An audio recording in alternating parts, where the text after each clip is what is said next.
We have looked at 3 social engineering techniques. We've got 4 more to go. The first of which, quid pro quo, is a very fancy sounding one, and I'm sure your Latin is fluent, but if it's not, this is Latin for something, which tells us really what it's like. And some would argue it's a type of baiting, very similar, but quid pro quo is something concrete. So the attacker was going to offer something like a favour in exchange for access to some personal information. So for something the attacker's offering is often a favour, and in return they want access to one of your assets.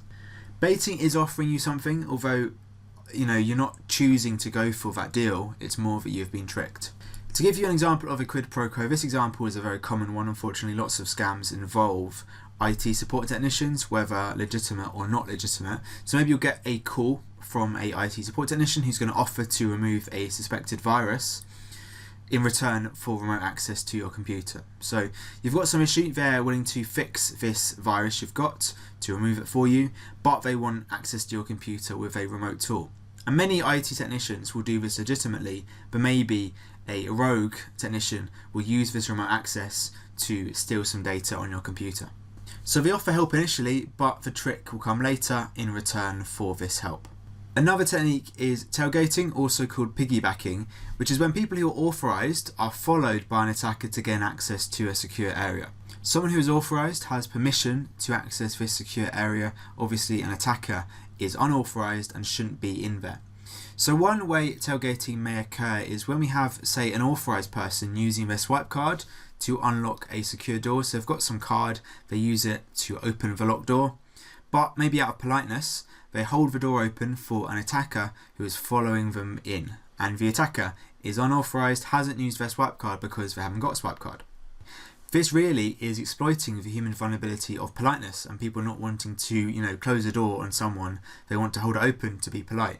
But that may not apply if someone is following you in quite a creepy way. So the attacker is often going to use pretexting to try and make it less suspicious. Maybe they'll have a fake lanyard. Maybe they're going to be dressed up in the clothes which people wear at this workplace. Maybe they're going to sort of fumble around in their bag and pretend to have lost their keys or their card, something like that, to try and fit in and make the person who is authorized less suspicious. In terms of your prevention measure, the best one here is arguably training your staff to not do this, telling them they shouldn't be letting people in at all. Also, having a physical security guard might help to check everyone, make sure everyone has got their credentials and are authorized. Like tailgating, shoulder surfing is, I think sometimes it seems a really obvious technique, but is also fairly common, unfortunately. This is where people directly observe another person entering their private information, often by literally looking over their shoulder. So shoulder surfing is also called shouldering, where someone is literally looking over your shoulder to see what you are typing in. So for example, an ATM where you're getting your money, you put in your bank card and type in your PIN number to access your account. Someone could be stood behind you in the queue, shoulder surfing and trying to observe your PIN number.